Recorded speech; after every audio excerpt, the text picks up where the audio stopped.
గలిలయలో ఉన్నాడు, యూదయకి వెళ్ళుము అని అంటారు.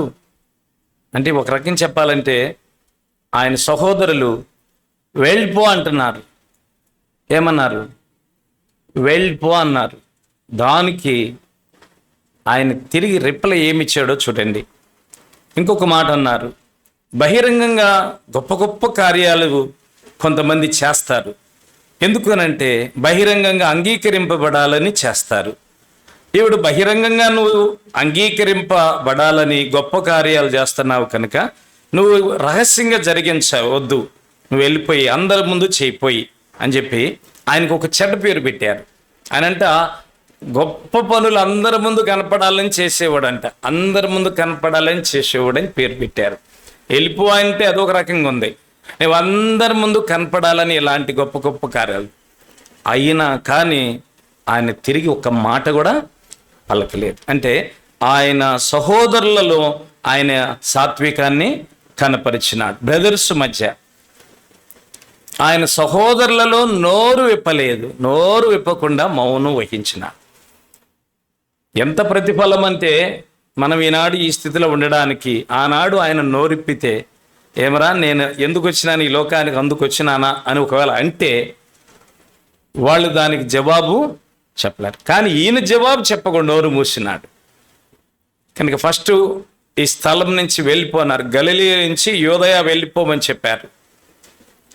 నెక్స్ట్ రెండోది, నీవు బహిరంగముగా కార్యాలు చేసేవాడవి. ఎందుకు అని అంటే నువ్వు బహిరంగంగా అంగీకరింపబడాలని ఆశ కలిగిన వాడవు అని చెప్పి పేరు పెట్టారు. సహోదరుల మధ్య, బ్రదర్స్ మధ్య నోరు విప్పలేదు. అది ఆయనలో ఉన్న సాత్వికం. సెకండ్ వన్, రెండవది లూకాసు వార్త 4వ అధ్యాయం 29వ వచనం. స్పీడ్గా చూడండి. లూకా 4:29. లూకా 4:29. యేసు ప్రభు వారి యొక్క సాత్వికము మనల్ని గొప్ప చేసెను అని చెప్పి రాసి పెట్టాడు.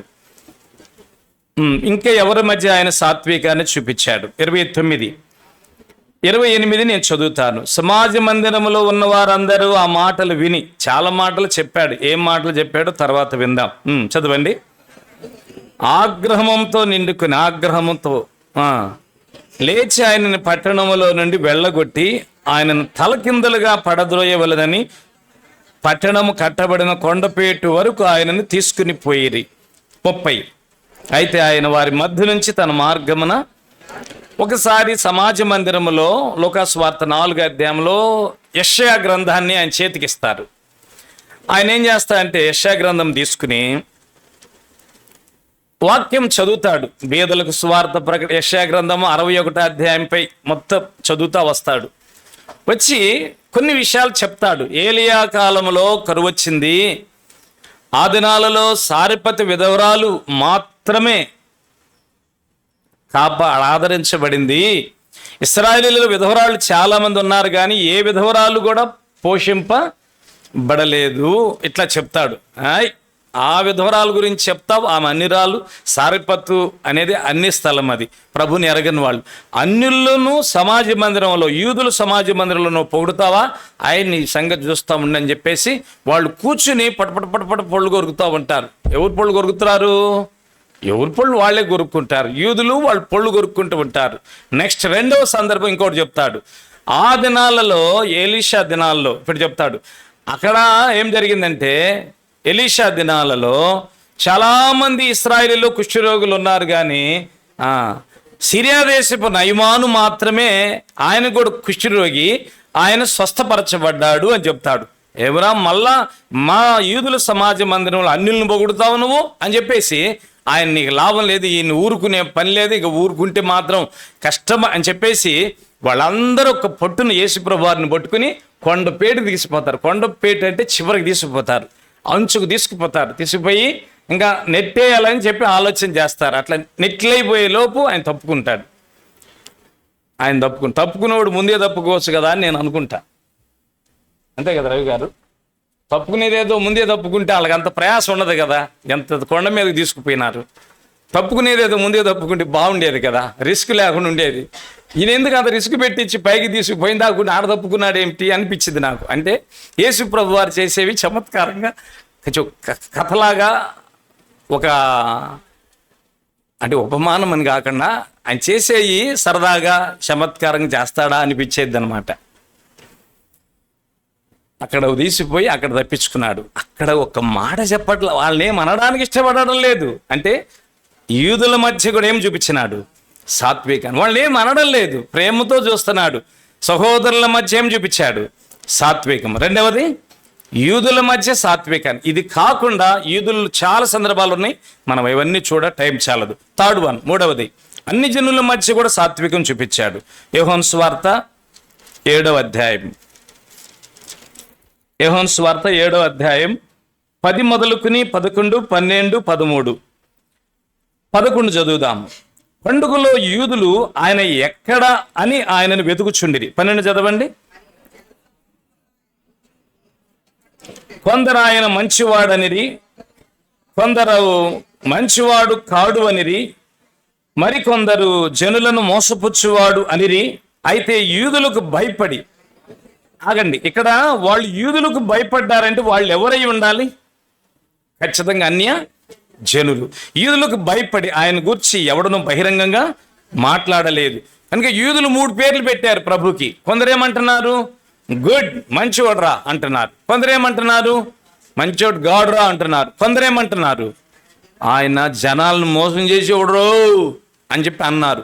ఈ 3 విధాలుగా పేర్లు పెట్టిన ప్రభు ఒక్క మాట కూడా పలకలేదు, ఒక్క పదము కూడా పలకలేదు. ఇప్పుడు అన్ని జనుల మధ్య కూడా ఏం చూపించినాడు? సాత్వికం. 3 చెప్పినాను ఇప్పుడు. ఫస్ట్ వన్, సహోదరుల మధ్య ఏం చూపించినాడు? సాత్వికం. రెండవది, సెకండ్ వన్, యూదుల మధ్య సాత్వికం. థర్డ్ వన్, ఫోర్త్ వన్, యూదుల మతాధికారులు ఉంటారు, యోధా మతాధికారులు, అధికారుల మధ్య కూడా సాత్వికం చూపించాడు. అధికారుల్లో మళ్ళీ 3 రకాలు.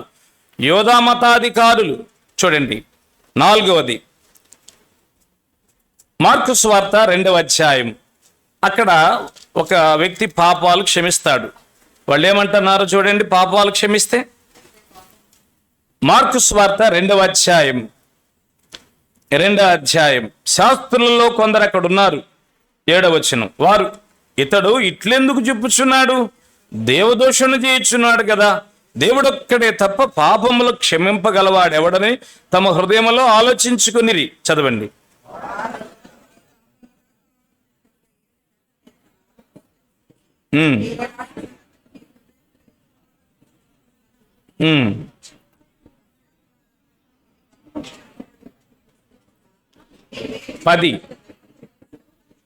పది పాపములు క్షమించుటకు భూమి మీద మనిషి కుమారునికి ఇంతసేపు చెప్పండి, దేవుడికి అధికారం ఉందని వాళ్ళు అంటున్నారు. పాపములు క్షమించడానికి ఇతడెవడరా? దేవుడొక్కడ తప్ప ఎవరు కూడా పాపాలు క్షమించే అధికారం లేదు. ఇతడెవడంటే పాపాలు క్షమించడానికి అని వాళ్ళు అంటున్నారు. అంటే ఆ టైంలో ఇట్లా అనొచ్చు కదా, ఆ దేవుణ్ణి నేనే అని చెప్పి అనొచ్చు కదా. అన్నాడు ఆ మాట? అనలా. అంటే అక్కడ యోధా మతాధికారుల మధ్య ఏం చూపించినాడు? మనిషి కుమారుడును అంటున్నాడే గాని నేను దేవుడును అని చెప్పి అనలేదు.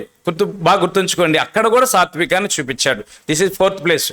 ఆయన దీనుడు అని అనడానికి జీవితం ఎలాగ గడిపాడో, అలా గడిపి శిలువ దగ్గరికి ఎలా వెళ్ళాడో అది చూడండి. తర్వాత ఇప్పుడు 4 చూసినాం, యోధా మతాధికారులు. తర్వాత రాజుల మధ్య కూడా సాత్వికాన్ని చూపించాడు.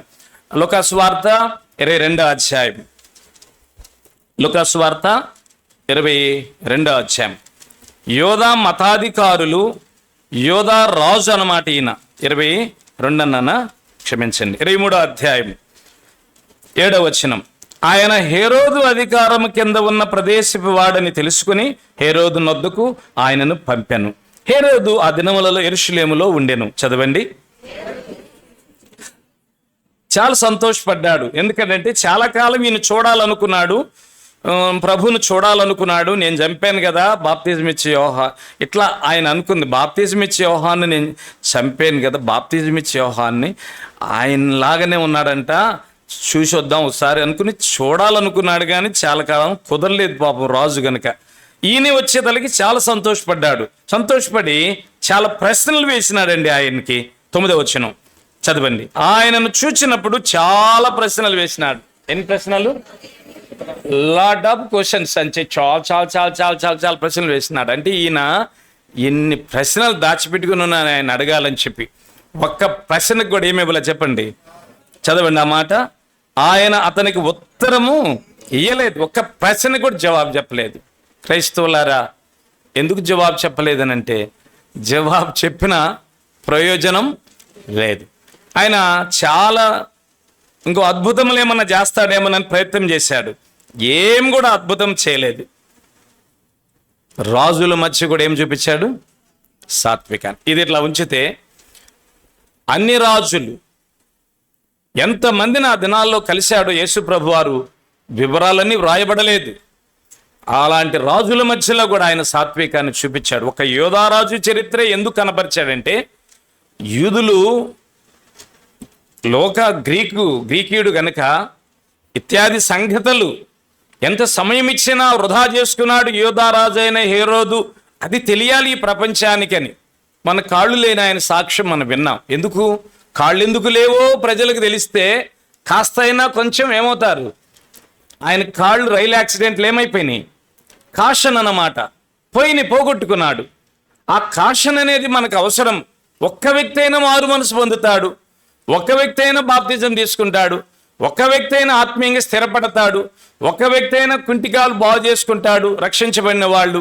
కనుక జాగ్రత్త కోసం కనుక ఈ మనుషుల్ని కూడా తీసుకురావడానికి గల కారణం ఏమిటంటే, ఆయన యూదులలో ఒక యూదుడైనా బాగుపడతాడేమో, రాజ్యాధికారాల్లో ఉన్నవాళ్ళు గొప్పవాళ్ళు తయారవుతారేమో అని చెప్పి ఆశించాడనమాట. కనుక రాజుల మధ్య కూడా సాత్వికాన్ని చూపించాడు. తర్వాత 5వది ఇప్పుడు చూసినాం. 6వ సంగతి, ఈయన యోధా గవర్నర్, అంటే పిలాతు యోధా గవర్నర్. ఈయన ప్రజల చేత ఎన్నిక చేయబడిన వాడు గాడు. ఈయన రోమ్ ప్రభుత్వం ఈయన నియమించింది, ఆయనే పిలాతు మధ్యలో కూడా సాత్వికాన్ని చూపించాడు. మత్తయి సువార్త. ఇవన్నీ ఒకే స్థలంలో చూడొచ్చు కదా అంటే చూడలేము. ప్రభువారు వాళ్ళ మధ్య ఎలా జీవించాడు అవి ఒకే స్థలంలో కనపడవు. ఒక ఆయన ఒక్కొక్క రకంగా ప్రభు ఆత్మచేత రాయటం జరిగింది. వానికి ఇచ్చిన సామర్థ్యము కృప కొలది. 27వ అధ్యాయం 11. యేసు అధిపతి ఎదుట నిలిచెను, అంటే పిలాతు ఎదుట నిలిచెను. అప్పుడు అధిపతి, యూదుల రాజు నీవేనా అని ఆయన అడిగాడు. యేసు అతన్ని చూసి నీవు అన్నట్టే అన్నాడు. 12 చదవండి.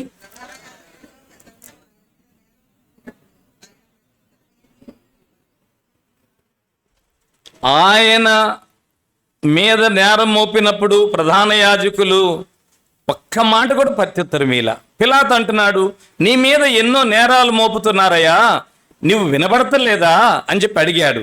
14 చదవండి.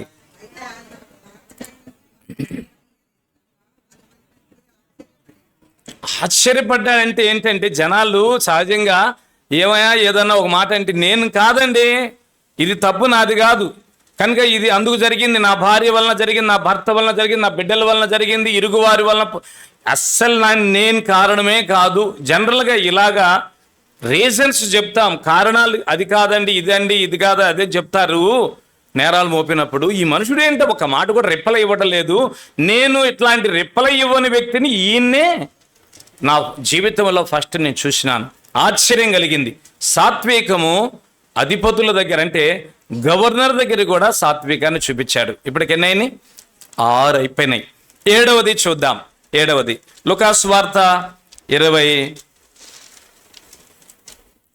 అధ్యాయము 63వ వచనం. 22:63 యేసును పట్టుకొని మనుషులు ఆయనను అపహసించి కొట్టి ఆయన ముఖం కప్పారు. చదవండి మీరు.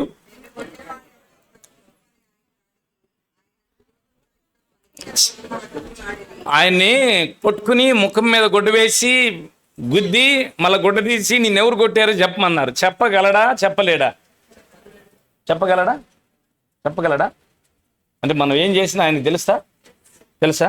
ఎందుకను మరి ఎందుకు పొరపాట్లు చేస్తున్నాం? మరి ఆయన చూస్తున్నాడు కదా. మరి ఆయన చూస్తున్నప్పుడు నిన్ను ఎందుకు జరుగుతున్నాయి? చెప్పండి అంటున్నా. ఆయన చూస్తున్నాడు, ఓకే, మరి ఎందుకు పొరపాట్లు జరుగుతున్నాయి? ఇంకా 20 నిమిషాల టైం ఉంది. ఈ టైంలో ఈ సాత్వికం 7 విషయాలు చూసినాం మనం. నోరు ఎక్కడైనా ఇప్పినట్లుగా ఆధారం లేదు. కనుకనే ఎక్కువ మాట్లాడితే గొప్పోళ్ళు ఎవరు? ఎక్కువ మాట్లాడిన వాళ్ళే గొప్పోళ్ళు అవుతారు.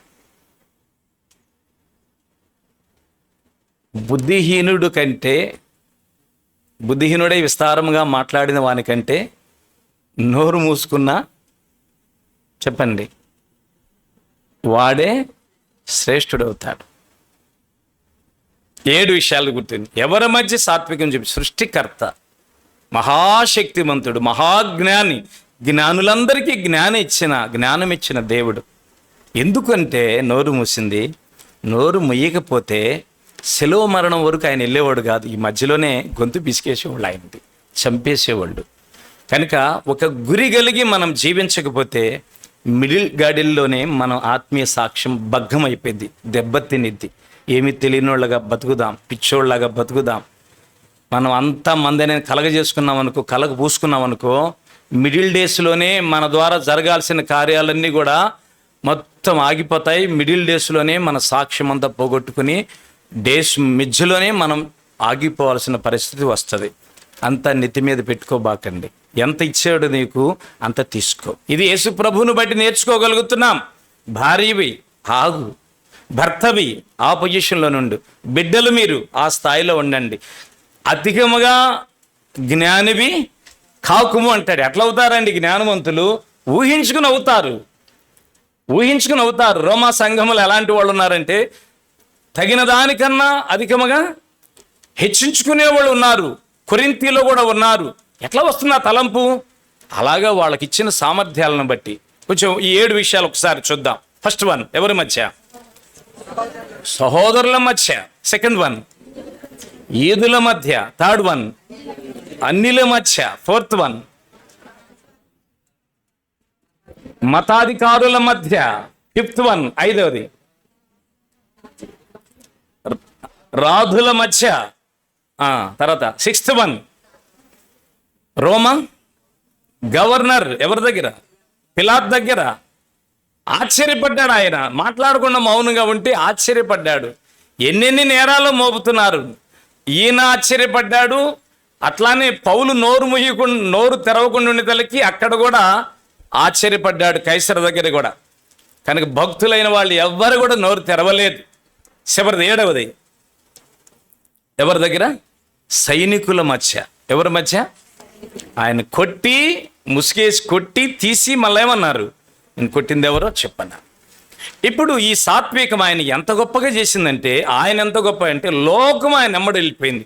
సాత్వికులు ధన్యులు, వారు భూలోకాన్ని. లోకం ఆయన నెమ్మడిల్లిందంట అండి. ప్రపంచమంతా ఆయన నెమ్మడించిందంట. బైబిల్లో ఉన్నది ఆ మాట. ఎక్కడుందో చెప్తారు ఎవరన్నా స్పీడ్గా? చెప్పండి స్పష్టంగా.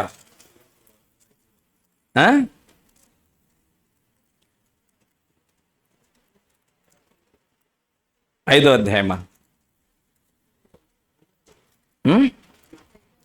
మత్తయి సువార్త. నో అది కాదు. సాత్వికులు ధన్యులు, భూలోకాన్ని స్వతంత్రించుకుందరు, అది కాదు. లోకం ఆయన ఎమ్మడెళ్ళినది అది. అవును, సాత్వికులు ధన్యులు, భూలోకాన్ని లోకం ఆయన్ని వెంబడించింది, లోకం ఆయన ఎమ్మడి వెళ్ళింది. అది ప్రపంచమంతా ఆయన్ని వెంబడించిందండి. అది సంగతి.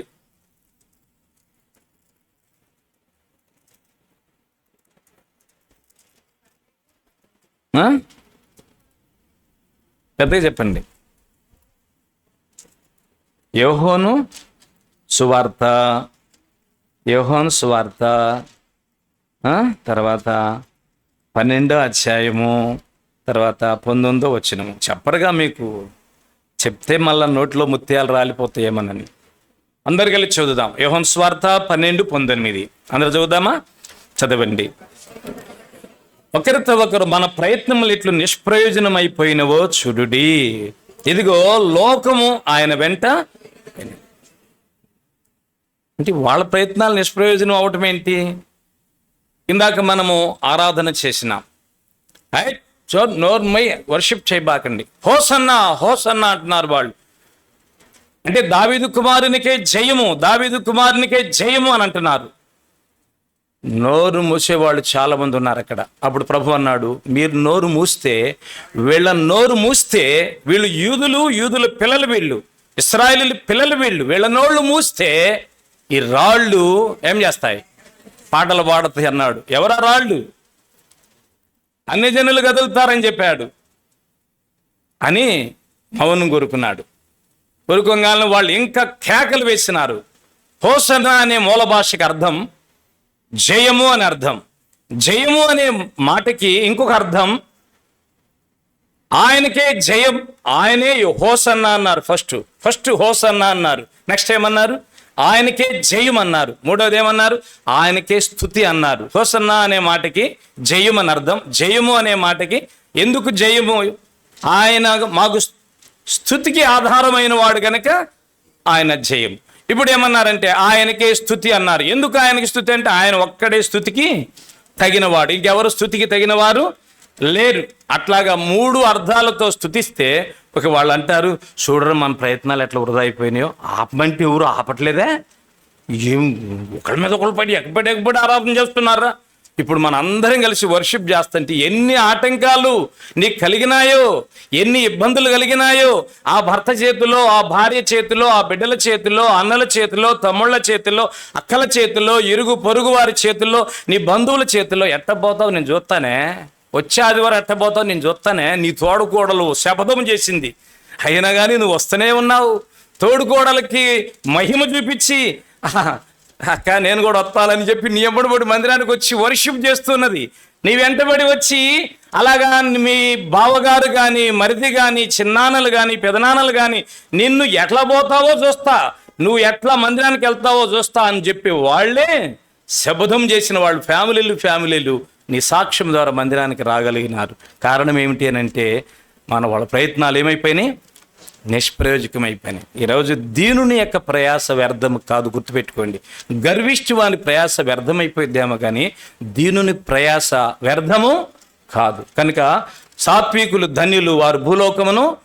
ఈనాడు లోకం ఆయన ఎమ్మటి వెళ్ళిపోయిందండి. లోకం ఆయన ఎంబడిస్తుంది. అరే శాస్త్రులు పరిశీలన అనుకుంటున్నారు, మన ప్రయత్నాలన్నీ ఏమైపోయినాయి?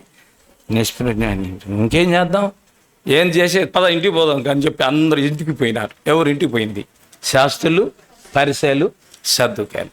అందరు ఇంటికి పోతే వీళ్ళు యెరూషలేములోకి వెళ్ళి, మందిరానికి వెళ్ళి ప్రభు ఆలయంలో ఆయనని మహిమపరిచినారు. ప్రపంచపు దైవకుని యొక్క ప్రవచనాలు, గాడిద మీద రావాలి, గాడిదకి కింద ఘనత బట్టలు పరిచినారు, పైన ఘనత బట్టలు పరిచినారు, పైన ప్రభు కూర్చున్నాడు. ఇప్పుడు ఆ గాడిదకి అంత విలువ చక్కగా ఊరేగించబడింది. ప్రియబిడ్డలారా, సాత్వికుడు ఎంత గొప్ప అంటే ఎన్ని ఆటంకాలు కలిగినా వాళ్ళ ప్రయత్నాలు కుట్రా ప్రయత్నాలు. మీరు బైబిల్ చదవండి. మత్తయ్య శాస్త్రులు కుట్ర, పరిసయ్యుల కుట్ర, సద్దూకయ్యుల కుట్ర, ప్రయత్నాలు ఏమైపోయినాయి?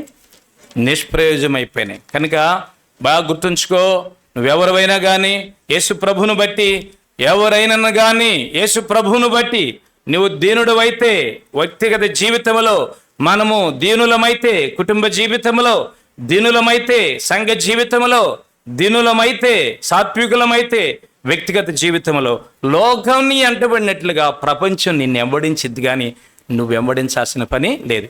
ఇర్మియాతో చెప్తారు, వారు నీ తట్టు తిరగవలెను, బట్ నువ్వు వారి తట్టు తిరగవలను. వారు నిన్ను వెంబడించవలను, నువ్వు వారిని వెంబడింపకూడదు అని చెప్పాడు. కనుక ఒక అభిషేకించబడిన వ్యక్తి, ఒక ఆత్మీయుడు, ఒక శ్రేష్టమైన బిడ్డ, నడిపింపు కలిగిన బిడ్డ, దైవాత్మ కలిగిన బిడ్డ, నిన్ను ప్రజలు వెంబడించాలి, నిన్ను పెద్దలు వెంబడించాలి, నిన్ను నీ కుటుంబం వెంబడించాలి, నీ బంధువులు వెంబడించాలి. నువ్వు వారిని వెంబడించాల్సిన పని లేదు.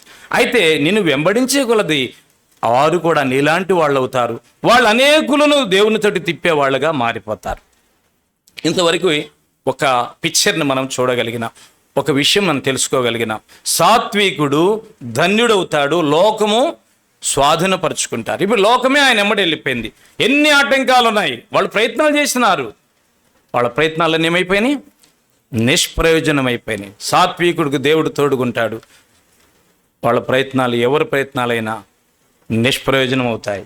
ఇప్పుడు మనం కొంత సమయం మనకి ఏమన్నా లాభం ఉండునా సాత్వికత చూపిస్తే, అదే సాత్వికాన్ని ఎవరెవరి మధ్య? మన ఫ్యామిలీల్లో. అలాగే ప్రభు చూపించాడు యూదుల మధ్య. అలాగనే ప్రభు చూపించాడు ఎవరి మధ్య? యోధా అన్ని జనుల మధ్య, మతాధికారుల మధ్య, రాజుల మధ్య, తర్వాత అధిపతులు, రోమ్ గవర్నర్ల మధ్య. మనము కూడా అలా చూపించాలి. ఒక రోజు నా బండి ఆపినారు వినుకొండలో. ఆపితే ఆ బండిలో అన్ని బుక్స్ అన్నీ చూపించినాను. కానిస్టేబుల్ చూపిస్తే చవాని అన్నాడు. జనరల్గా మా బళ్ళు ఆపరు, సంచి చూసినారంటే మా బండి ఆపరు. సరే ఒకరోజు ఇంకొక చోట బండి ఆపినారు, రేతులు ఆపినారు, చీకట్లు ఆపినారు. అది పల్లెటూరులో నిడుబ్రోలు బయట అనమాట, మామిడిపల్లి సరౌండింగ్స్లో ఆపినారు. ఆపి రేతి నా మొహం అంట చూస్తున్నారు. చూస్తే అన్నీ తీయమన్నారు, అన్నీ తీసినాను, అన్నీ ఇచ్చినాను. ఇదేమో వినుకొండలో, అదేమో పల్లెటూరులో. చూసి ఆయన అన్నాడు, పాస్టర్ల దగ్గర అసలు ఏముండవండి, నీ దగ్గర అన్నీ ఉన్నాయి అన్నాడు. ఎంత మంచి సాక్ష్యం అది, ఎంత చెడ్డ సాక్ష్యం ఆ మాట. ఏమన్నాడు ఆయన? పాస్టర్ల దగ్గర లైసెన్స్ ఉండదు, ఏముండదండి, బండులు నడుపుతూ ఉంటారు అన్నాడు ఆయన. కానీ నీ దగ్గర అన్నీ ఉన్నాయి అన్నాడు. ఈయనేమో హెడ్ కానిస్టేబుల్. వినుకొండలో నిన్న నడిపిన ఆయన, నిన్న నా బండి ఆపిన కానిస్టేబుల్, ఆయన నాకు బాగా గుర్తు. నెక్స్ట్ రెండో రోజు మెయిన్ సెంటర్లో బండి ఆపాడు.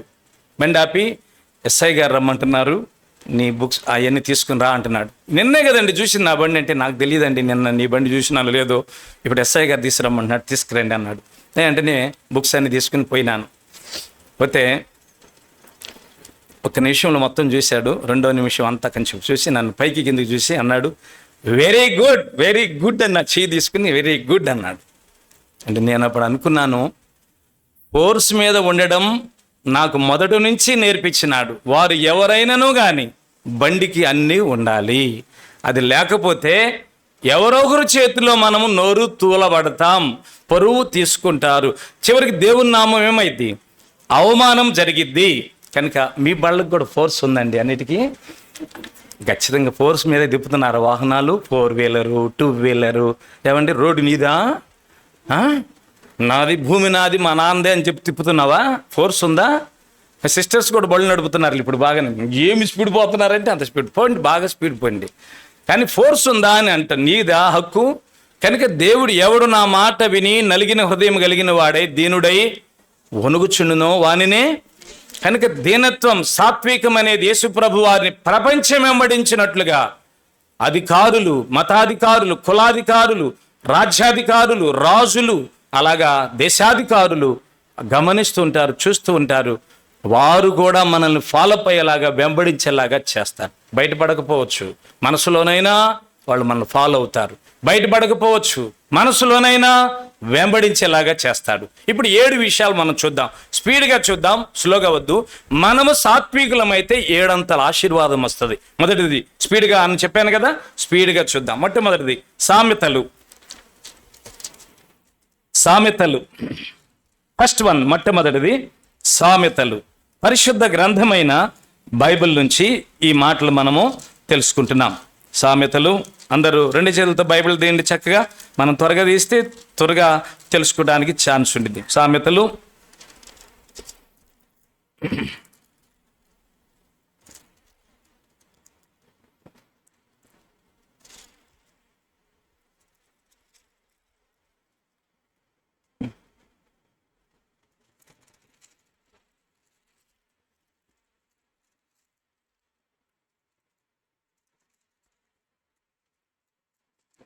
16వ అధ్యాయం 32వ వచనం. 16:32 స్పీడ్గా చదువుదామా?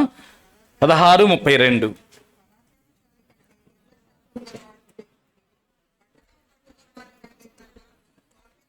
పట్టణాన్ని పట్టుకునే వానికంటే మనసును పట్టుకునేవాడు, అంటే పట్టణాలు స్వాధీనం చేసుకోగలం, పట్టణాలే మనం లోబడవచ్చు, కానీ మన మనసు మన మాట వినకపోవచ్చు. మనసును స్వాధీనపరుచుకుంటే, అంటే సాత్వికుడు, దీనుడు తన మనసును ఏం చేయగలడు? స్వాధీనం చేసుకుంటాడు. ఇలాంటి వాళ్ళు ఎవరన్నా ఉన్నారా? ఒక్క ఉదాహరణ తెలుసుకుంటే మంచిది. మీరు చెప్పండి. మీరు బైబిల్ చదువుతున్నారు కదా బ్రదర్స్, సిస్టర్స్, చెప్పండి. రమేష్ గారు. యేషోబు, మంచిదే, గుడ్ ఎగ్జాంపుల్. యేషోబు తన మనసును అణుచుకోగలిగినాడు. ఆ సిస్టర్ ఎంటబడుతున్నది. No sister, happy, thank you అన్నాడు. మనసును ఏం చేసినాడు? కంట్రోల్ చేసుకోగలిగినాడు. అవును, యేషోబు ఆ స్థాయిలో ఉన్నాడు. ఇంకా చెప్పండి. ఇంకా దావీదు మందిరం కట్టాలనుకున్నాడు. దేవుడు అన్నాడు నో అన్నాడు. అప్పుడు ఏమన్నాడు? నీ ఇష్టమే, నీ ఇష్టమే, నీ కడుపు నా పుట్టబోయేవాడు కడతాడు, నువ్వు వద్దన్నాడు. ఓకే, నీ ఇష్టమే. మనసుని ఏం చేసినాడు? అణుచుకోగలిగినాడు. యోబున్నాడు, భయంకరంగా భార్య అంటుంది, దేవుని దూషించి జావంది. అప్పుడు అమ్మా, బాధలు అనుభవించడం, సుఖాలు అనుభవించే వాళ్ళకి తప్పక అవసరం అమ్మా. సుఖాలు పడుతున్న వాళ్ళు ఎవరైనా బాధలకు కూడా ఏమై ఉండాలి? సుఖాలు అనుభవిస్తున్న వారు ఎవరైనా బాధలకు కూడా ఏమై ఉండాలి? ఏమై ఉండాలి? సిద్ధంగా ఉండాలి అని చెప్పి ఒక దైవ సేవకుడంట, రాని జలుబు అంటున్నాడంట, రా దగ్గు అంటున్నాడంట, రా మోషన్స్ అంటున్నాడంట, రా జ్వరం అంటున్నాడంట. ఎవరైనా అంటారు అట్లా? అట్లా అనలేరు అందరూ, కానీ వాళ్ళు అలాగేమై ఉన్నారు? సిద్ధపరచబడి ఉన్నారన్నమాట. కనుక అలాగా బైబిల్ హిస్టరీలో కూడా ఎంతోమంది దైవజనులు, భక్త సింగ్ గారు కనుక పరిశుద్ధ సమాజ కూడికలకి ఎక్కడి నుంచో ఒక ఆఫ్రికా ఖండం నుంచి వచ్చి, చాలా అమెరికా నుంచి వచ్చి, అక్కడి నుంచి వచ్చి ఈ చెక్ తీసుకోండి అని అంటే చెక్ తీసుకో. ఆయన ప్రపంచం అంతా తిరిగి ఇచ్చిన మనిషి. వద్దు నాకు ఆ చెక్ అన్నా అంటే, ఎందుకైనా మంచిది అవసరమైద్ది అంటే నో అన్నాడంట. ఉంచాను బ్రదర్ అంటే, సరే అవసరమైతే వాడుకో, అవసరం లేదంటే నా చెక్కు నాకు పంపించమన్నాడంట. ఇది బాగుంది, ఇది స్పెషల్గా ఉందని చెప్పి చెక్ ఉంచుకున్నాడంట. ఉంచుకుని ఆ పరిశుద్ధ సమాజ కార్యాలన్నీ కూడా ఘనంగా జరిగినాయి. ఆఫ్టర్ అయిపోయిన తర్వాత ఆ చెక్కు ఆయన అడ్రస్కి రిటర్న్ పంపించినాడంట. దయచేసి మీ కార్యాలన్నీ మా కార్యాలు, దేవుడి కార్యాలన్నీ కూడా సఫలమైనాయి. మీ రాక వలన మాకెంతో ప్రోత్సాహం కలిగింది, మీరు ఇచ్చిన చెక్కు వలన కూడా మాకెంతో ప్రోత్సాహం కలిగింది. అయితే మా చెక్కు, మీ చెక్ అయితే మాకు అవసరం రాలేదు, మా అక్కర్లన్నీ ప్రభు తీర్చాడు, మీ చెక్కు మీకు రిటర్న్ పంపిస్తున్నాను, నువ్వు పంపిస్తావా? ఒక ఆయన పత్తిపాడు మందిరం కడుతుంటే గుంటూరు వచ్చాడు. మాకు స్పెషల్ మీటింగ్కి వచ్చాడు ఆయన, పెద్దవారు. గుంటూరు వచ్చి, హలో తిమోతి, మందిరం కడుతున్నారు కదా, కొంత డబ్బులు తీసుకొచ్చాను, వచ్చి తీసుకెళ్ళు అన్నాడు. ఎక్కడికి రమ్మంటారన్నా అన్న? గుంటూరు రా అన్నాడు.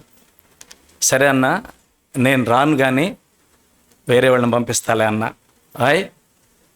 అంటే డబ్బులు ఇస్తున్నారు అనగానే ఆయన వచ్చేస్తాడేమో అనుకుంటే, నేను రాలేనన్నా, వేరే వాళ్ళని పంపిస్తాను. అయినా ఎందుకు మీరు ఇంత రిస్క్ తీసుకున్నారు? దేవుడు మాకు సమృద్ధినిస్తాడు, మీరంతా రిస్క్ తీసుకోవాల్సిన పని లేదు అని అంటే, లేదు బ్రదర్, నేను మీ దగ్గరికి వచ్చినప్పటి నుంచి నాకు భారం ఉన్నది, ఆ భారాన్ని బట్టి వేరే వాళ్ళని పంపించా. సో సారీ, గుంటూరులోనే సేవకులు ఉన్నారు, వాళ్ళని మీ దగ్గరికి పంపిస్తాను అని గుంటూరులోనే ఒక బ్రదర్ ఉంటే ఆయన్ని పంపించాను. ఆయన తీసుకున్నాడు. ఆ వారానికో 10 రోజులకో నాకు ఆ క్యాష్ అందించారు. ప్రభు బిడ్డలారా, పరుగులెత్తే ఆ పరిస్థితి రాకుండా ఎవరు చేయగలరంటే, మనము దేవుని వాక్యానికి, దేవుని చిత్తానికి భయపడి సాత్వికత కనపరుచుకోగలిగితే మన మనసును ఏమైద్ది? స్వాధీనమైపోయింది. కోరహు కుమారులు కూడా, నా ప్రాణమా యెహోవాను సన్నతించుము అని, ఎందుకు నువ్వు కోప్పడుతున్నావు, తొందరపడుతున్నావు, నాలో నీవు ఏమయ్యుండు, అణిగిమణిగి ఉండుము అని చెప్పి, నువ్వు నాలో నీవు ఎందుకు తొందరపడుతున్నావు అని చెప్పి నువ్వు ఆగుము అణుచుకోగలిగినాడు. కనుక నా ప్రాణమా అని తనను సముదాయించుకోగలిగినాడు. ఆ రీతిగా చిన్న బిడ్డవలే, జనరల్గా అనుభవం ఉన్న వాళ్ళు, పెద్దవాళ్ళు సముదాయించుకోవడం కష్టం.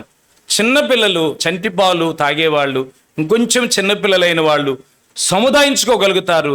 అలాగా సముదాయించుకునే శక్తి సాత్వికులకు ధరించింది. ఫస్ట్ వన్, సాత్వికులు వాళ్ళు హృదయాన్ని, మనసుని ఏం చేసుకుంటారు? స్వాధీనం ఉంచుకుంటారు. రెండవది, 1 తిమోతి 3వ అధ్యాయం. 1 తిమోతి 3వ అధ్యాయం.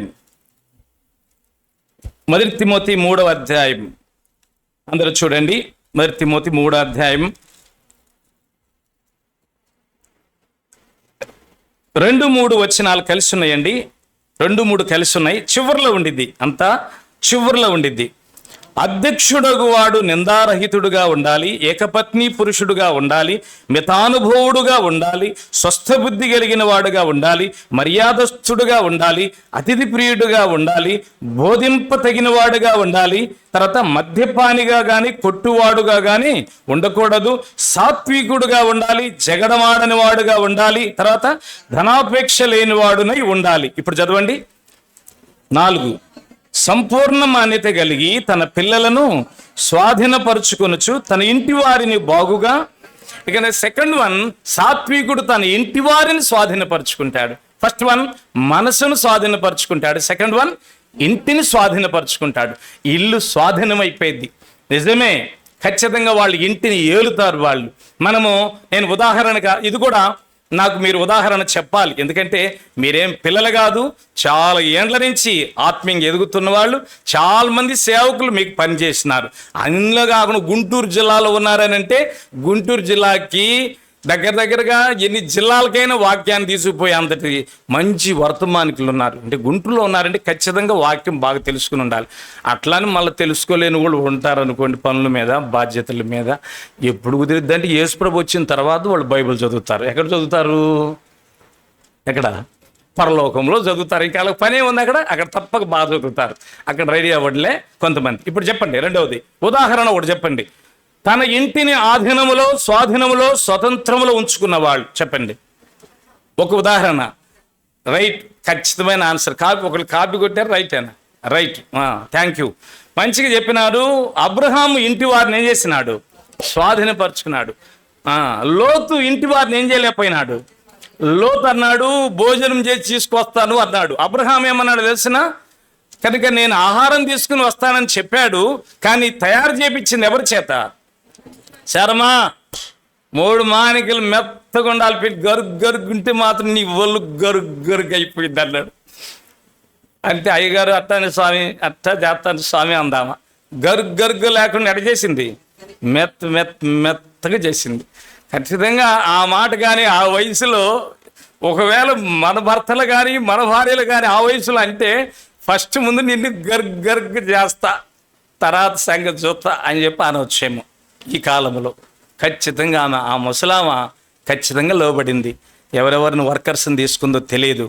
అలానే పని వాళ్ళకి చెప్పాడు, దయచేసి వెళ్ళి మంచి గొర్రెలను దూడను పట్టుకురండి అని చెప్పినాడు. అట్లా వదిచ్చినారు. అందరికీ వాళ్ళ పనులు చెప్పినాడు. తన ఇంటి వారిని ఏం చేసినాడు? అబ్రహాము ఏలుతున్నాడు.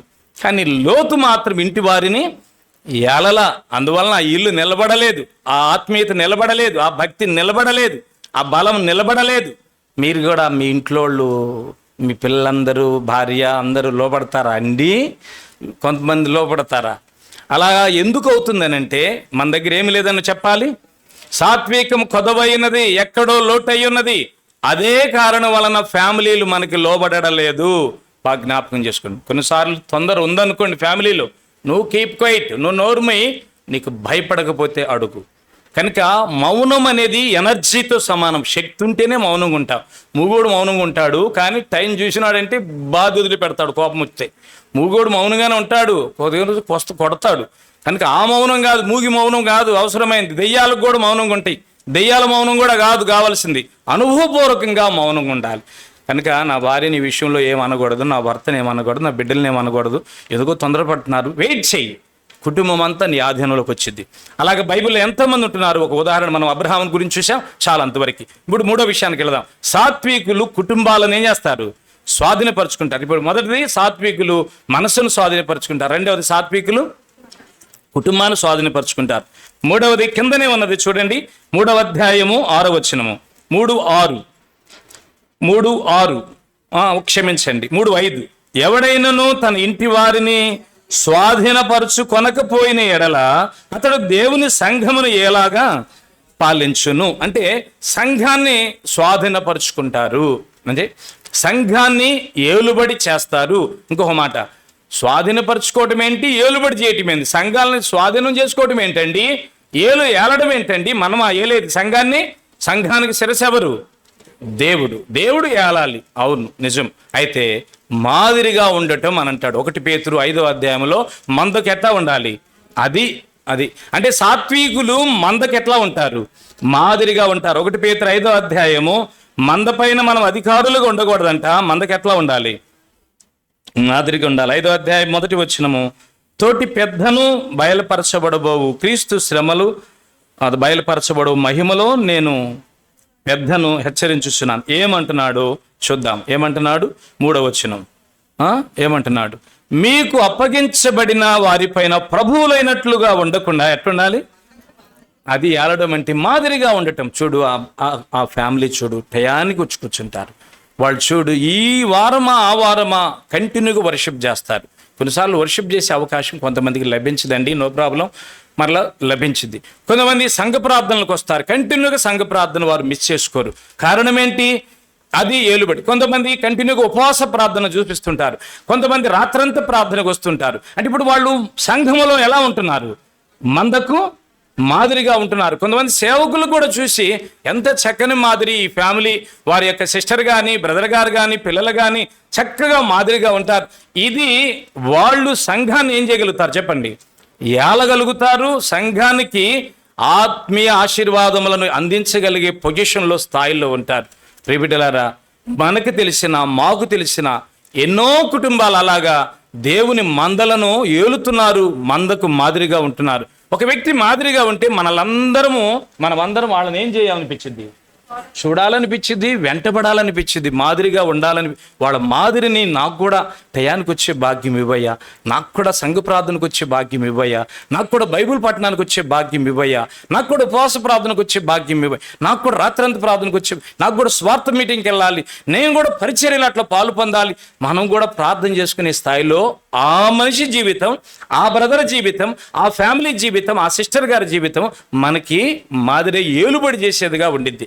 ఇంటికి పోయినా కానీ ఆ సిస్టరే కనపడింది, ఇంటికి పోయినా కానీ ఆ బ్రదర్ గారి, ఇంటికి పోయినా కుటుంబమే కనపడింది. అంటే అర్థం ఏంటి? అది మనకు ఒక భారం అయి ఉన్నది, మన హృదయాన్ని ఏలుతున్నారు వాళ్ళు. కానీ కొన్ని సినిమాలు ఇంటికి పోయినా వస్తూ ఉంటాయి. అంటే ఏంది?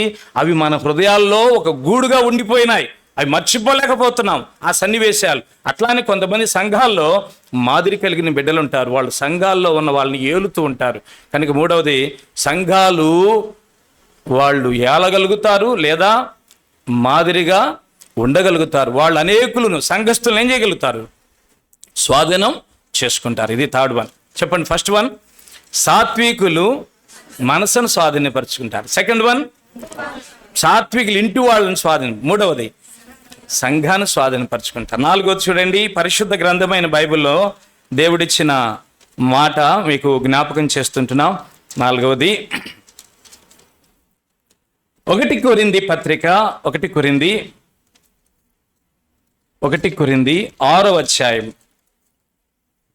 2వ వచనం, మీలో ఒకనికి మరొకని మీద వ్యాజ్యం ఉన్నప్పుడు వాడు పరిశుద్ధులు ఎదుటగాక అనీతిమంతులు ఎదుటకు వ్యాజ్యమాడుటకు తెగించుచున్నాడు కదా, చున్నాడా? 2, పరిశుద్ధులు, చదవండి.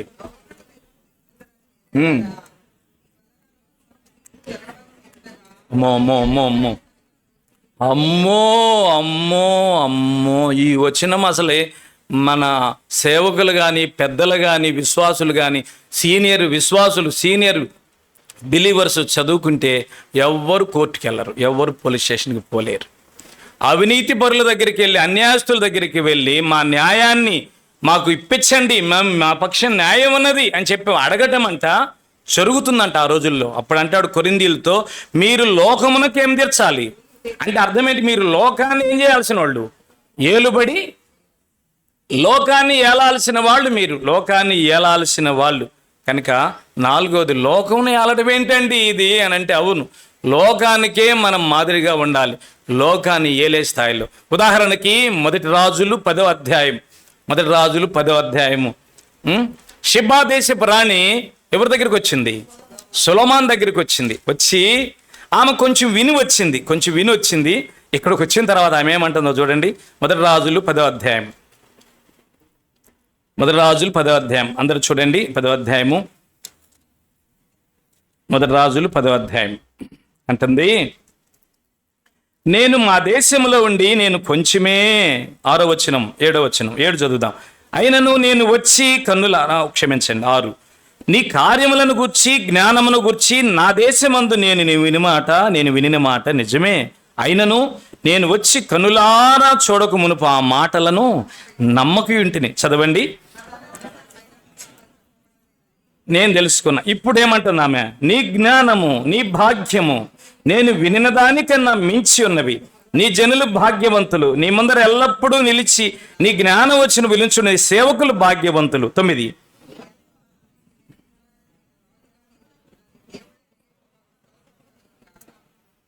ఇప్పుడు ఆగండి, ఇంతవరకు ఆపండి. సొలొమోను యొక్క వైభవాన్ని, సొలొమోను యొక్క సేవకులను, సొలొమోను యొక్క భోజన పదార్థాలను, సొలొమోను మాటలను విని ఆమె స్వాధీనం అయిపోయిందండి. ఆమె లోబడిపోయింది, దేవుని నమ్ముకుంది. అన్ని జనులు కూడా, మహారాణులు, మహారాజులు, రాజులు కూతుళ్ళని పెళ్లిళ్ళు చేసుకున్నాడు ఆయన. ఎంతమంది రాజులు కూతుళ్ళు ఇచ్చారు పెళ్ళిళ్ళు? ఎంతమంది ఇచ్చారు పిల్లలు ఆయనకి? రాజు కూతుళ్లను ఎంతమందిని పెళ్లి చేసుకున్నాడు అంటున్నాను. ఎంతమంది రాజు కూతుళ్ళు పిల్లల్ని ఇచ్చాడండి? ఎంతమంది? 700 మంది రాజులు పిల్లల్ని ఇచ్చారు ఆయనకి. 700 మంది రాజు కూతుళ్లను పెళ్లి చేసుకున్నాడు.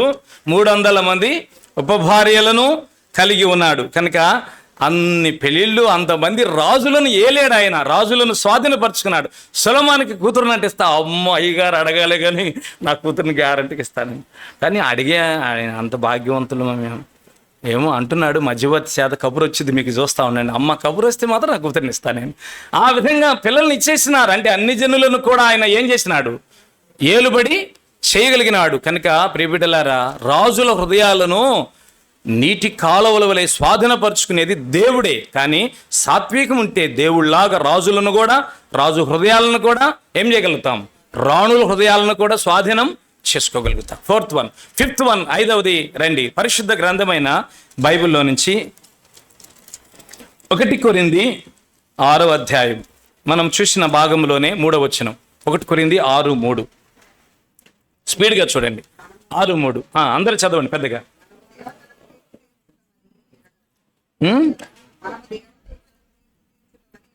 ఎవరికి తీర్పు తీర్చాలి?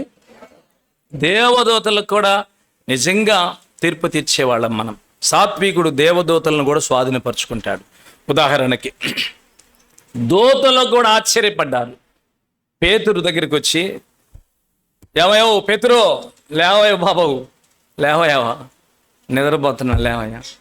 ఆయన మొత్తం కడుతుంటుంది, నువ్వు లేవయ్యా బాబా, నీకు సబార్డినేట్లం అయ్యా, మేము పరలోకంలో దేవుని సేవించేవాళ్ళం, నిన్ను సేవ చేయాల్సి వస్తుంది, నీకు మళ్ళీ లేవయ్యా బాబా, మళ్ళీ మాకు టైం ఇచ్చే టైంలో మేము వెళ్ళిపోవాలి, లేవయ్యా అంటే లేపించారు. లేచినాడు. కాళ్ళకి చెప్పులు వేసుకోవయ్యా, చెప్పులు వేపించుకున్నారు. పై పంచి వేసుకోవయ్యా, పై పంచి కూడా వేసుకున్నారు. రా బయటికి రా. ఆయనకి అసలు ఏం అర్థం కావట్లా. ఇదేం తన్మయంలాగా ఉంది, కళ నిజమా అర్థం కావట్లా. గేట్లన్నీ తెరుచుకుంటున్నాయి. అలాగా 4 చతుష్టయముల మధ్యలో ఉన్నాడు. కనీసం 4 16 మంది సుమారు. బయటకు వచ్చిన తర్వాత దేవదూత ఇక కనపడలే, వెళ్ళిపోయింది. ఇక దేవదూత అక్కడ స్వాధీనమైపోయింది. దేవదూత ఆయనకి విధేయత చూపించి వెళ్ళిపోయింది. ఇంకొక మాట, వాక్యం చెప్పేసి ఎంత చెప్పాలో అంత చెప్పేసి, ఇదిగో పేతురుని పిలిపించుకోమని చెప్పేసి కొర్నేలు ఇంట్లో వెళ్ళిపోయింది. తర్వాత ఇంత సేవ చేస్తూ ఉంటే ఈ భూమి మీద దేవుని బిడ్డలు, దేవుని భక్తులు, దేవదూతలు చేసే సేవ కంటే మన సేవ ఎంతో వాళ్ళకి ప్రీతికరంగా కనపడిందంట. చూడండి ఏం జరిగిందో. యాకోబు రాసిన ఒక్క నిమిషం నేను చూసి, పత్రిక 1 పేతురు 1 అధ్యాయం 24 వచనాలు ఉన్నాయి. మనం 12వ వచనం లాస్ట్లోకి రండి. అంతా వద్దండి, 12 లాస్ట్లోకి రండి. దేవదూతలు ఈ కార్యములను పొంగి చూస్తూ ఉంటున్నారు. ఈరోజు వర్షిప్ జరుగుతుంది. పరలోకం నుంచి ఇప్పుడు దేవదూత ఏం చేస్తుంది? ఖచ్చితంగా అంతే. కొన్నిసార్లు పరలోకము నువ్వు ఎక్కడికి పోతున్నావంటే, భూమి మీదకి పోతున్నానంటే, ఎందుకు భూమి మీదకంటే నా బిడ్డలు వర్షిప్ చేస్తారు ఈరోజు, నేను వెళుతున్నానంటే, కనుక మేము చేసే ఆరాధనలా కనపడతలేదా? ఏ పాపం లేకుండా వర్ణనాతీతమైన ఆరాధన చేస్తామే, మా ఆరాధన కంటే వాళ్ళదంత బాగుండిద్దా ఆరాధన అంటే? అవును. ఏ కష్టాలు లేని కాడ మీరు ఆరాధన చేస్తున్నారు. వాళ్ళు కష్టాల మధ్య, కన్నీళ్ల మధ్య, ఇరుకుల మధ్య, ఇబ్బందుల మధ్య, వేదనల మధ్య, అవమానాల మధ్య, నిందల మధ్య వర్షిప్ చేస్తున్నారు. వాళ్ళది మీకంటే గొప్ప ఆరాధన అని చెప్పాడట. అటైతే నువ్వు ఒక్కడవే బాటం ఎందుకు, మేము కూడా వస్తామని చెప్పారంట. మేము కూడా రమ్మండి, వచ్చారండి తప్పక. అంటే మీరు వచ్చేస్తే మరి పరలోకం అంతా ఏమైద్ది? మొత్తం దేవదూతలు భూమి మీదకి వస్తే పరలోకం అంతా ఏమైంది అంటున్నా, పరలోకం అంతా ఎంటీ అయిపోయింది. అందువలన వెయిట్ చేయండిలే, మీరు ఇక్కడ ఉండండి, నేను వెళ్ళి వస్తా, ఇక్కడ కనపడతా అక్కడ కనపడతా. అంటే ఇప్పుడు ప్రభు ఇక్కడ ఉన్నాడు, తర్వాత అక్కడ ఉన్నాడు, ఇక్కడ ఉన్నాడు అక్కడ లేడు అని చెప్పడానికి వీలు లేదు. ప్రతి స్థలములో ఉండే దేవుడు. దేవదూతలు కూడా ఈ కార్యములను అంటే దీనికన్నా శ్రేష్టంగా కనబడుతున్నాయి, వాళ్ళ దానికన్నా శ్రేష్టంగా కనబడుతున్నాయి. మనం మాటలాడే మాటలు కానీ, మన ఆలోచనలు కానీ, మన నడత కానీ వాళ్ళకి. ఇప్పుడు ఇంకొక మాట ఉంది, ఇది కొరింథీయులకు రాస్తా అంటాడు, మీరు దేవదూతలకు ఎట్లా ఉన్నామంట, వేడుక అంట. అంటే మనల్ని చూసి, మనకు ఒక పండుగ వచ్చింది అనుకోండి, మనం కొత్త బట్టలు ధరించుకుంటాం. ఇప్పుడు మనల్ని చూసి అవి వేడుకగా ఉంటుంటే ఇప్పుడు కొత్త బట్టలు ఎవరు ధరించుకోవాలి? పరలోకంలో దేవదూతలు ధరించుకోవాలంటే ఎవరిని అడగాలి? పరలోకపు అధికారిని అడగాలి. అధికారి ఎవరు? అయ్యా అయ్యా అయ్యా, భూమి మీద భక్తులను మాకు ఒక పండగగా మార్చేవు గనక మాకు ఒక షర్టు కావాలి, మా దేవదూత వస్త్రాలు మాకు కావాలని చెప్పి దేవుడిని అడగాలి. ఆ విధంగా దేవదూతలకు కూడా మనం ఎట్లా ఉన్నాం ఇప్పుడు? కనుక దేవదూతలకు మనం స్వాధీనపరుచుకుని, దేవదూతలు కూడా మన మాట వింటాయి, దేవదూతలు కూడా మనకు లోబడతాయి, దేవదూతలు కూడా మన సాత్వికానికి విధేయత చూపిస్తాయి. చాలా ఉదాహరణలు ఉంటున్నాయి. ఉదాహరణకి డానియేల్ దగ్గరికి ఒక దూత వచ్చేసింది. ఎందుకు వచ్చినావు దూత అంటే, నువ్వు ప్రార్థన చేసినావు, అప్పుడు నేను పంపబడాలని నాకేమొచ్చింది, ఆజ్ఞ వచ్చేసింది, నేను వచ్చేసినాను. కనుక దేవదూతలు కూడా అలాగా విధేయత చూపుతాయి. కనుక దేవదూతలు మనకంటే గొప్పవైన సాత్వికుడు అంటే దేవదూతలు కూడా లోబడిపోతాయి. అది ఎన్నవది? 5వది. 6వ సంగతి చూడండి. పరిశుద్ధ గ్రంథమైన బైబిల్లో దేవుని యొక్క వాక్యం మనకి తెలియపరుస్తున్నది. పరిశుద్ధ గ్రంథమైన బైబిల్లో 6వ సంగతి మత్తయి సువార్త 25వ అధ్యాయం. మత్తయి సువార్త 25వ అధ్యాయం స్పీడ్గా చూడండి. 25 మత్తయి సువార్త 25 మనందరం కలిసి 34 చదువుదాం. 34. అప్పుడు రాజు తన కుడివైపునున్న వారిని చూసి, నా తండ్రి చేత ఆశీర్వదింపబడిన వారులారా, రండి, లోకం పుట్టినది మొదలుకొని మీ కొరకు సిద్ధపరిచిన రాజ్యమును ఏం స్వతంత్రించుకున్నారు వాళ్ళు? దేవుని రాజ్యం వాళ్ళ స్వాధీనం అయిపోయింది. తీసుకోండి, రాజ్యం మీరు తీసుకోండి అని చెప్పారు. కనాను దేశాన్ని అట్లా స్వాధీనపరుచుకున్నారు. కనాను పరలోకం కాదు కదండి, దేవుని యొక్క పరిపూర్ణతకు గుర్తు. కానీ ఇది పరలోకాన్ని వాళ్ళు స్వాధీనపరుచుకున్నారు. సాత్వికులు పరలోకాన్ని వాళ్ళ ఆధీనంలోకి తెచ్చుకోగలుగుతారు. 7th వన్, లాస్ట్ది, సంఖ్యాకాండము 20వ సంఖ్యాకాండము 14వ అధ్యాయం 20వ వచనం. 14:20 సంఖ్యాకాండం 14:20 అందరు కలిసి చదువుదాం. అందరం కలిసి. మీకు ఉదాహరణ, పరలోకాన్ని స్వాధీనపరుచుకున్న వాళ్ళు కావాలి కదా, అది చెప్పలేదు కదా. ఎవరైనా చెప్తారా? పరలోకాన్ని ఇదిగో నువ్వు పరలోకం పో బిడ్డ అని చెప్పేసి ఎవరికైనా చెప్పాడా దేవుడు? ఎవరికి చెప్పాడు? ఎవరున్నారు పరలోకం పోయిన వాళ్ళు? ఎవరు లేరుగా చెప్తానికి అని అంటున్నారా? ఆనోకు, స్టెఫను, ఏలియా. ఓకే, ఇంకా అవన్నీ కూడా ఉదాహరణలే, కొంచెం మర్మంగా ఉన్నాయి. డైరెక్ట్గా ఉన్నవి కూడా చాలా ఉన్నాయి. ఆ దొంగను ఏమన్నాడు యేసు ప్రభు వారు?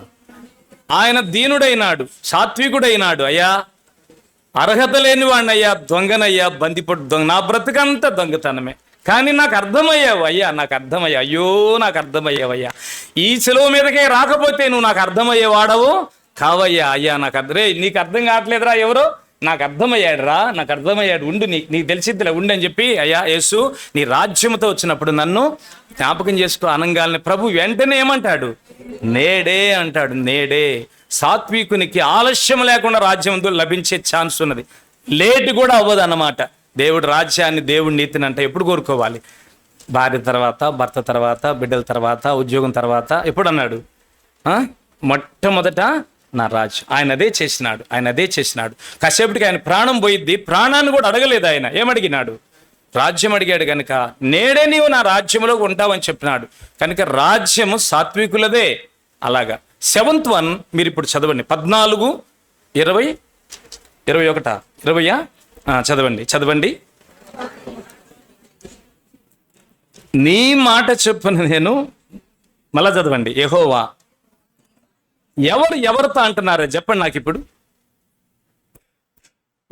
ఎవరితో అంటున్నారు? చెప్పండి పెద్దగా. సిస్టర్స్, సండే స్కూల్ టీచర్స్, అప్పుడప్పుడు సిస్టర్స్ మీటింగ్ తీసుకుంటారే. బ్రదర్స్, వాక్యోపదేశకులు, ఎవరితో అంటున్నారు? దేవుడు మోషేతో అంటున్నాడు ఏమని? నీ మాట చొప్పున క్షమించాను. అంటే దేవుడు కూడా మోషేకి ఏమైనాడు? లోబడ్డాడు. చివరికి సాత్వికులు దేవుణ్ణి కూడా ఏం చేసుకుంటారు చెప్పండి? స్వాధీనం అయిపోతారు. ఇది రియల్, ఇది ట్రూత్, ఇది సత్యం. నీకు ఇది కావాలంటే రా సాత్వికతలోకి. నోరు తెరిచి పెద్ద పెద్దగా మాట్లాడినంత మాత్రాన్ని ఏముండదు. నోరు మొయ్యి. నన్ను ఎవరన్నా కానీ ఏంటి బ్రదర్ అంటే నేనంటేనే అంటాను, క్షమించండి అన్న, క్షమించండి అక్క అంట. ఇంకొక మాట మాట్లాడబుద్ధి కాదు. ఎందుకంటే కొంచెమైనా మన వల్ల కొంత రీజన్ ఉండొచ్చు, కొంత అన్రీజన్ ఉంది, కొంత మన దగ్గర తప్పు జరిగింది అంటే ఏమనాలి? క్షమించండి అనాలి. ఇంక దానికి వేరే అనవసరం. ఆయన స్వీకరించని, అవతల వారు స్వీకరించకపోని అది వేరే విషయం. మనం ఏమనాలి తెలుసునా? క్షమించండి. అది మంచి లక్షణం. అటువంటి వాళ్ళు ఈ 7టిని స్వాధీనపరుచుకుంటారు. అదొకటే అని కాకుండా అన్ని విషయాలు మనం ఆలోచన చేయాలి. ఫస్ట్ వన్, మొట్టమొదటిది, సాత్వికులు వాళ్ళ మనసుని ఏం చేసుకుంటారు? స్వాధీనపరుచుకుంటారు. సెకండ్ వన్, కుటుంబాన్ని స్వాధీనపరచుకోగలుగుతారు. థర్డ్ వన్, దేవుని సంఘాన్ని స్వాధీనపరచుకోవడం, ఏలటం అనబాకండి. ఇంకొక పదం వాడాం అక్కడ. ఏంటది?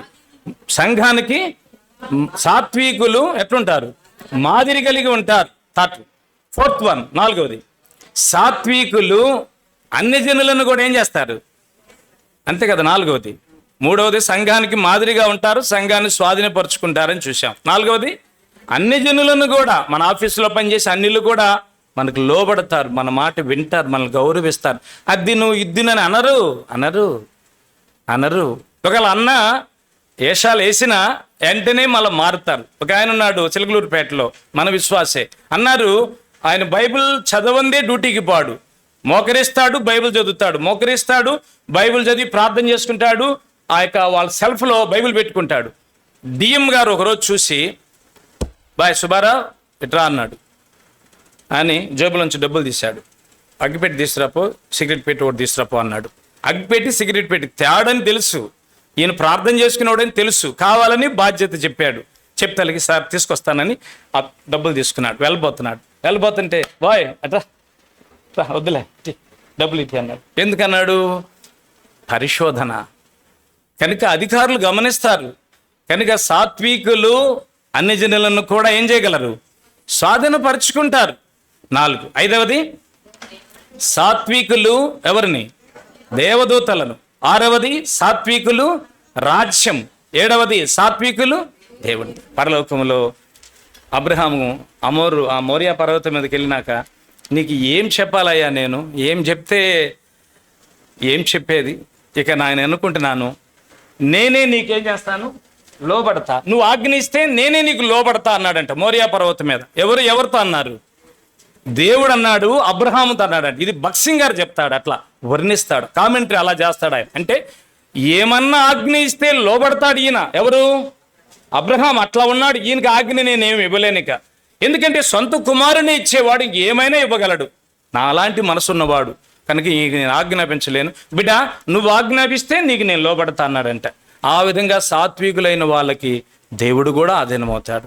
అలాగా ఈ శుభ సందర్భంలో సాత్వికత యేసు ప్రభు వారిని లోకమెట్ట స్వాధీనం చేసుకోవడానికి ఉపయోగపడినదో, సాత్వికత ఇన్ని అనుభవాలు మన స్వాధీనం అవ్వడానికి ఉపయోగపడతాయి. కనుక ఎక్కువ మాట్లాడకుండా ఉండి, తక్కువ మాట్లాడుతూ శ్రేష్టమైన రీతిలో ఆయన చిత్తానికి విధేయత చూపితే ఆ రొట్టె అనుమానం లేకుండా మనం యోగ్యులమవుతాం. ఆ రొట్టెకు ఆశీర్వాదాన్ని, ఆ రొట్టెకు ఘనతనిచ్చి, మెప్పునిచ్చి, మహిమనిచ్చి, ప్రభావంనిచ్చే స్థితిలో దేవుడు మనల్ని దీవిస్తాడు. ప్రభువా, నన్ను అలాంటి సాత్వికతతో, నీలాంటి సాత్వికతతో నన్ను నింపుము. అప్పగించుకుందాం. మోకరించండి, కళ్ళు మూసుకోనండి.